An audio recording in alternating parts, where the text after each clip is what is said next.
장안에 회자되고 있는 호동이에 관한 이런 얘기가 있습니다. 호동이가 초등학교 3학년에서 4학년으로 올라갔습니다.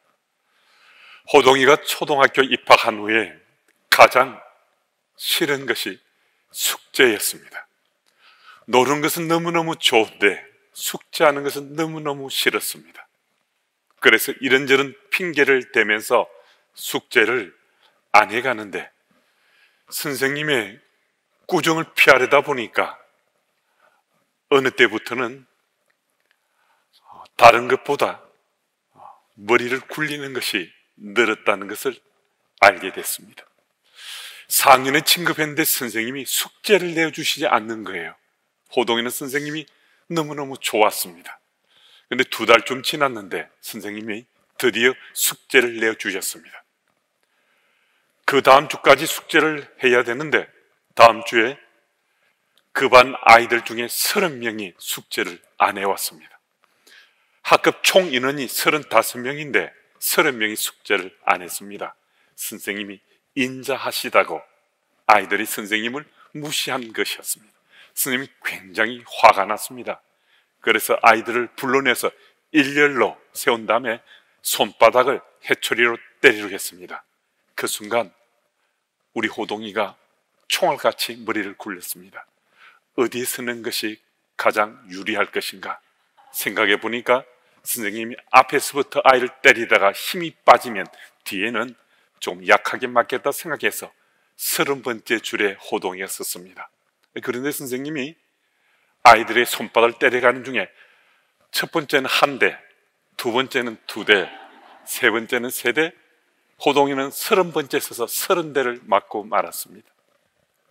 그리고 얼마 후에 또 선생님이 숙제를 내어주시면서 이번에는 꼭 숙제를 하라고 신신당부했습니다. 그런데 이번에도 7명이 숙제를 안 했는데 물론 우리 호동이도 안 했습니다. 선생님이 화가 정말 많이 났습니다. 아이들 불러내서 엉덩이를 회초리로 때리겠다 했습니다. 그래서 아이들이 불려나가는데 그 순간 또 호동이가 머리를 굴렸습니다. 어디 쓰는 게 가장 유리할까? 지난번에 맨 뒤쪽에 썼다가 30대는 맞은 경험이 있어서 이번에는 맨 앞쪽에 쓰기로 했습니다. 그래서 선생님이 정말 화가 나서 맨 앞에 선 호동이를 마구 때리다 보니까 힘이 빠졌습니다. 그래서 나머지는 그냥 들어가라고 했습니다. 그래서 그날 호동이만 머리 굴리다가 직사게 맞고 말았습니다. 오늘 본문에 보면 유대 종파 지도자들도 어떻게 하든 사도들을 백성들과 떼어놓으려고 머리를 굴리고 또 굴렸습니다. 협박도 해보고 달래도 보고 경고도 해보고 옥에도 가도 보았지만 사도들은 그들의 위협에 전혀 두려워하지 않습니다. 열을 받은 유대 종파 지도자들이 마침내 사도들을 몰살시키려고 했습니다. 33절 말씀입니다. 그들이 듣고 크게 노하여 사도들 없이 하고자 할세. 이 구절에 없이 하고자는 헬라어 아나이데오는 죽이다, 살인하다라는 뜻입니다. 그들이 머리를 굴려서 짜는 묘수는 사도들을 몰살시키는 건데 그러면 추종자들이 그들을 따르지 않을 것이다라고 생각했습니다. 그런데 유대 종파 지도자들이 사도들을 죽이려고 그들 함정에 빠뜨려는 그 순간에 전혀 생각지도 못했던 뜻밖의 강적이 나타났습니다. 그 강적은 백성들의 존경을 한 몸에 받고 있는 그들의 동료인 바리새인 가말리엘이었습니다. 가말리엘은 율법 교사입니다. 우리에게는 바울의 스승으로 잘 알려지는 바로 그 가말리엘입니다. 율법 교사인 가말리엘은 백성들에게 율법을 해석해 주고 율법을 가르치는 라반이었습니다. 그리고 보통 랍비라 하는 말은요, 나의 선생님이라는 뜻인데요, 라반이라는 말은 우리의 선생님이라는 뜻입니다. 그래서 라반은 랍비 중에서 백성들의 크게 존경받고 존중받는 그 랍비를 일컫는 그 뜻말이었습니다. 요한복음 20장 16절 말씀을 보면 마리아가 부활하신 예수님을 바라보면서 라보니라고 말하는데요, 이 라보니가 다름 아닌 바로 라반을 칭합니다. 유대 종파 지도자들은 백성들의 존경을 받는 그들의 동료 가말리엘의 그 말을 어떻게 할 수가 없어서, 정말 내키지 않지만은 가말리엘의 그 말을 존중해서 사도들을 죽이려는 그 계획을 멈추게 됩니다. 그럴 수밖에 없었던 가말리엘은 백성들의 존경을 받는 몇 안 되는 라반 중에 한 사람이었기 때문입니다. 유대 종파 지도자들은 그들의 계책대로 사도들을 정말 단숨에 몰살시키기도 했지만은 그들은 가말리엘의 도움으로 그 위기 상황에서 벗어나게 됐습니다. 그런데 가말리엘이 이 사건에 개입한 것은요, 정말 생각지도 못했던 뜻밖의 일이었습니다. 생각지도 못했던 가말리엘의 등장이었습니다. 사도행전 18장 16, 17절 말씀은 우리 한번 같이 읽어보겠습니다. 우리 함께요. 그들을 법정에서 쫓아내니 모든 사람이 회당장 소스데네를 잡아 법정 앞에서 때리되 갈리오가 이 일을 상관하지 아니하니라. 아멘. 예수 복음을 증거하는 바울을 유대인들은 그냥 둘 수 없었습니다. 어떻게든 바울의 위해를 가하려고 바울을 끌고서 법정으로 나가 아가야 총독 갈리오 앞에 고발을 했습니다. 그런데 갈리오가 바울에 대한 얘기를 들어보니까 이 죄가 없는 거거든요. 그래서 재판도 하지 않고 바울을 그냥 풀어주었습니다. 이 순간 전혀 예측하지 못했던 돌발 상황이 발발했습니다. 우리 상식선에 보면요, 이 분노를 억누르지 못하는 이 유대인들이 바울이 법정을 벗어나기 전에도 혹 법정을 벗어난 그 순간에 큰 위해를 가할 것 같았는데요. 그런데 갑자기 그들은 회당장이 소스데네에게 달려들어서 소스데네를 집단 구타했습니다. 지금 총독이 보는 앞에서 지금 소스데네를 구타할 정도로 이 유대인들이 분기탱천했거든요.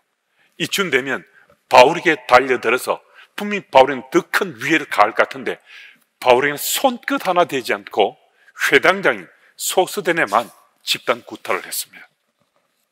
성경은 이 사건과 관련해서 소스데네 역할에 대해서는 말씀은 기술해 주지 않습니다. 소스데네가 숨겨진 기독교인이라든지 바울을 구명해내는 구명운동의 중심 세력이었다든지 그런 표현이 전혀 보이지 않습니다. 무슨 말씀하시는가? 하나님은 고난에 처한 믿음의 사람을 구해내시는데 생각지도 못했던 상황을 연출하시기도 하시고 뜻밖의 사람을 등장시키기도 하신다는 것입니다. 곧 하나님은 상황을 연출하시고 또 사람을 보내시거나 세우셔서 믿음의 사람들을 구해내신다는 겁니다.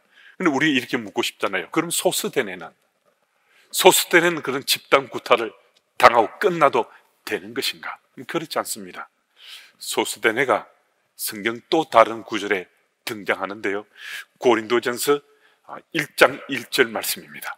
하나님의 뜻을 따라 그리스도 예수의 사도로 부르심을 받은 바울과 형제 소스데네는, 정말 놀랍게도 바울이 고린도 서신을 고린도에 보내는데 그때 첫 번째 편지의 공동 발신자가 바로 이 소스데네가 되어 있습니다. 정말 놀라운 일이거든요. 바울이 2차 전도 여행 중에 고린도에서 머무르던 그 시점이 주후 51년 전후입니다. 그리고 고린도에 이 첫 번째 편지를 보낸 이 점이 주후 한 59년 정도인데요. 그러니까 이 사이에 한 8년 정도의 시차가 있습니다. 이 8년 동안 하나님께서는 소스데네를 어루만지셨다는 겁니다. 소스데네는 구원받은 그리스도인이 되어 있습니다.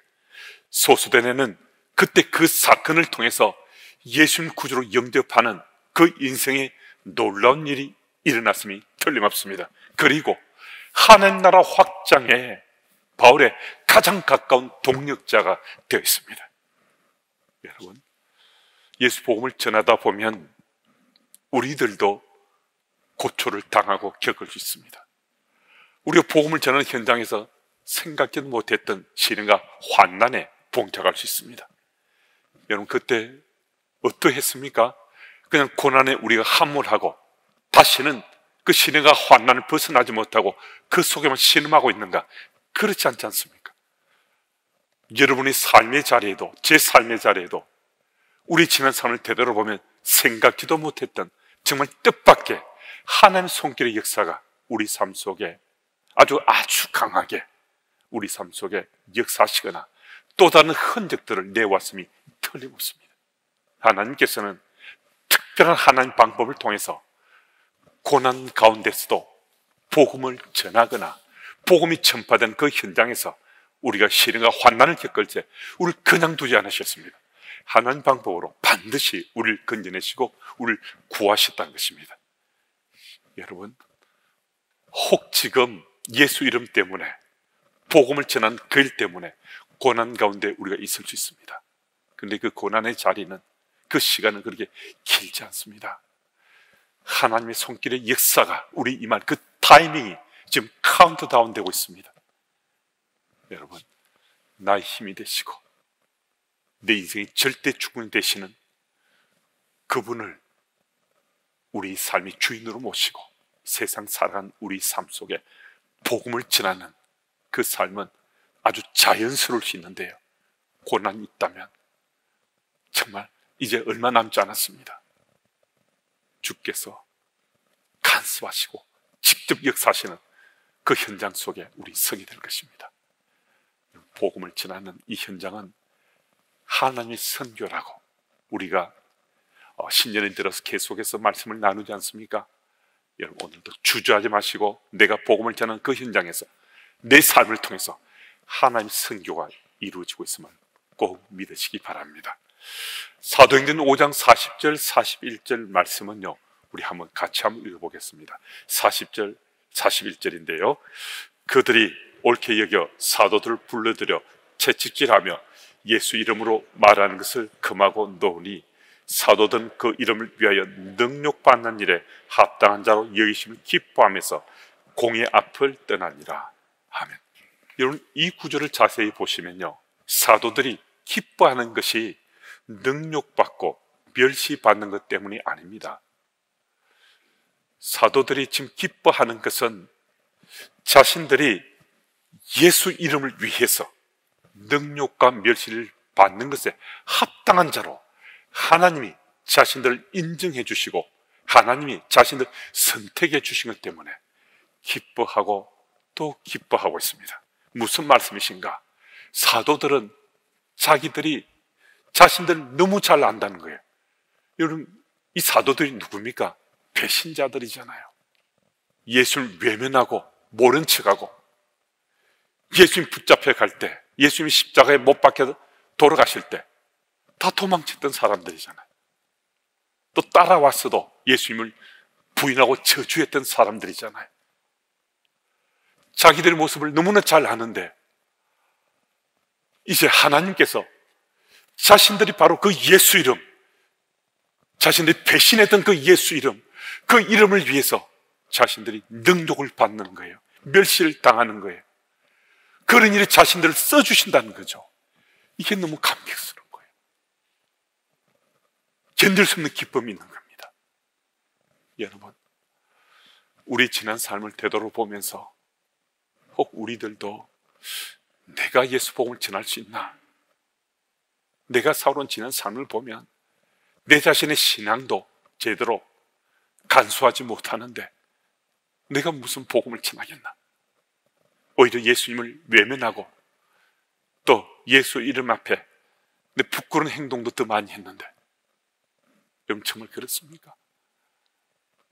우리 주님은 지난 우리 삶의 자리에서 우리 과거의 흔적에 잘못한 것, 그것 가지고 우리에게 말씀하지 않습니다. 그것 가지고 우리 책망하지 않습니다. 지금 현재 오늘 우리 삶의 얘기 가지고 주께서 우리에게 말씀하십니다. 오늘 지금 내가 주님 앞에 예수 복음 들고 서 있는 이거 보신다는 겁니다. 지난날 우리가 제자들처럼 배신을 했다 하더라도, 주의 이름을 욕되게 했다 하더라도, 부인했다 하더라도, 저주하는 자리에 섰다 하더라도 그것 상관치 않습니다.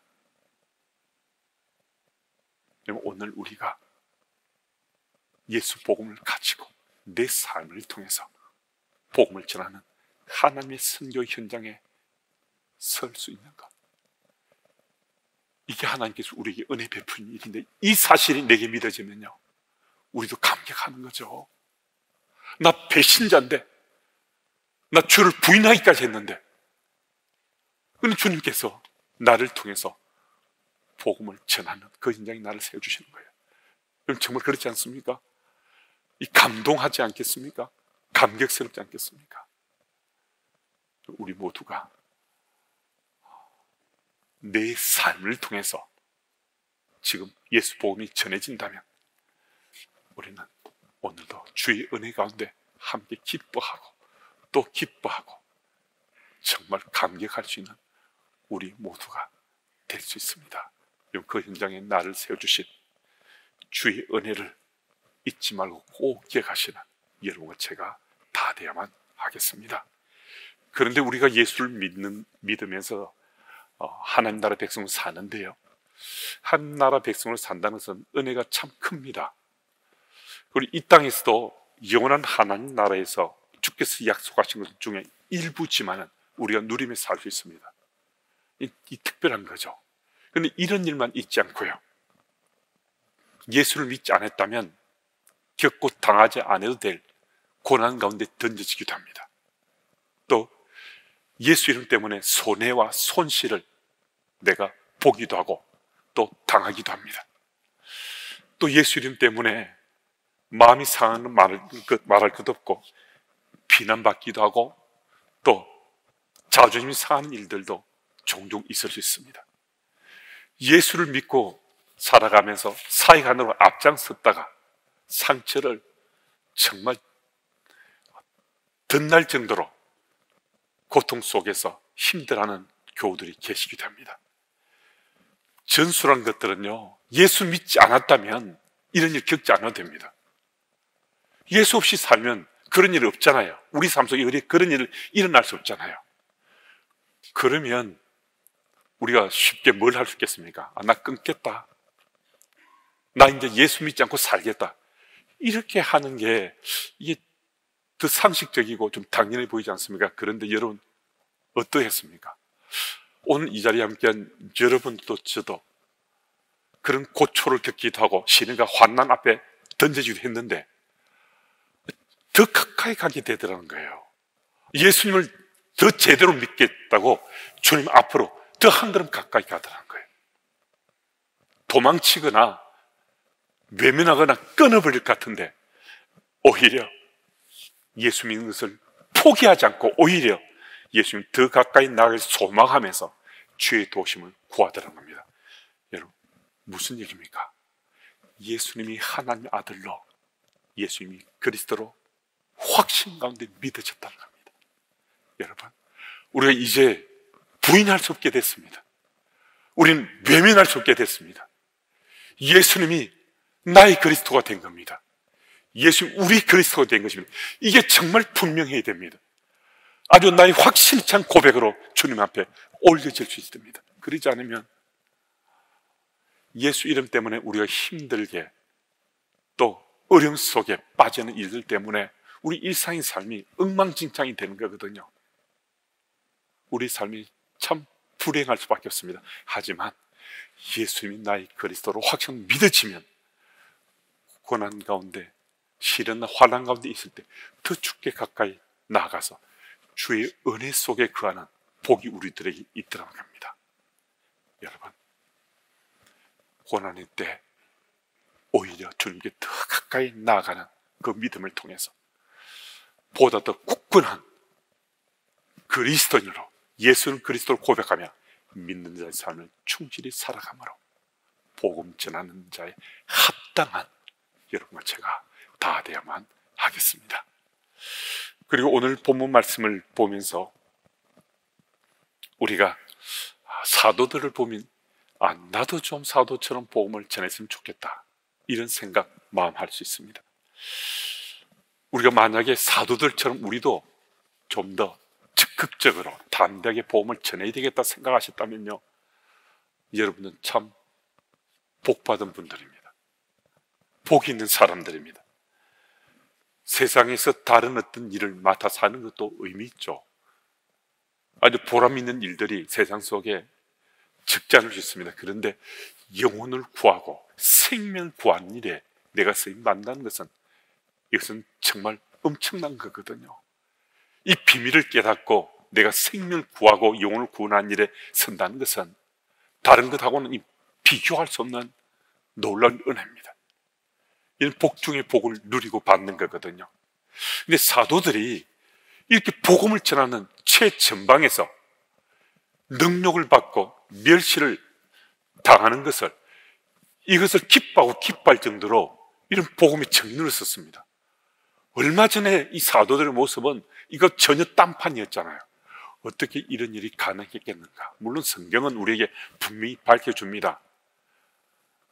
사도들이 부활하신 예수를 만났다는 거죠.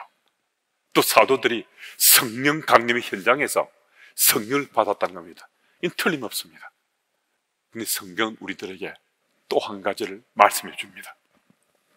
사도들이 지금 복음을 전하는 현장에서 자기들의 삶을 걸고 복음을 전하잖아요. 근데 그들은 이 사회 현장에 서기 전에 1차 사역지를 자신의 내면으로 삼았습니다. 부활하신 예수님을 몇 차례 만났지만은요, 그들은 여전히 고민하고 갈등했습니다. 자기들이 예수 복음을 전하는 현장에 설지, 어떻게 해야 될지 고민하고 갈등했습니다. 그들은 부활하신 예수를 만난 후에 기도하는 자를 사모해서 기도 열심히 경주하며 자기들을 또 훈련하고 또 훈련했습니다. 마가의 다락방에 모여서 120명 이상이 함께 기도한 것도 기도의 훈련을 거듭하는 그들의 삶의 한 면을 우리에게 보여줍니다. 그들이 자신의 삶을 걸고 복음을 전하는 복음이 정리되기 그 이전에 먼저 자기들이 마음밭에 예수님이 그리스도라는 사실을 확신의 가운데 믿고 고백하며 자기를 준비하고 훈련한 일에 자신들이 앞섰던 사도들의 스토리를 우리는 읽을 수 있습니다. 여러분, 이 사실은요, 대단하고 굉장한 일을 해야 된다는 것이 아닙니다. 저는 여러분도 저도 정말 복음 전하는 현장에서 우리 삶으로든 우리 입술로든 복음 전하고 살길 원하거든요. 근데 대단하고 굉장히 준비돼야 복음을 전할 수 있는가? 이것도 아닙니다.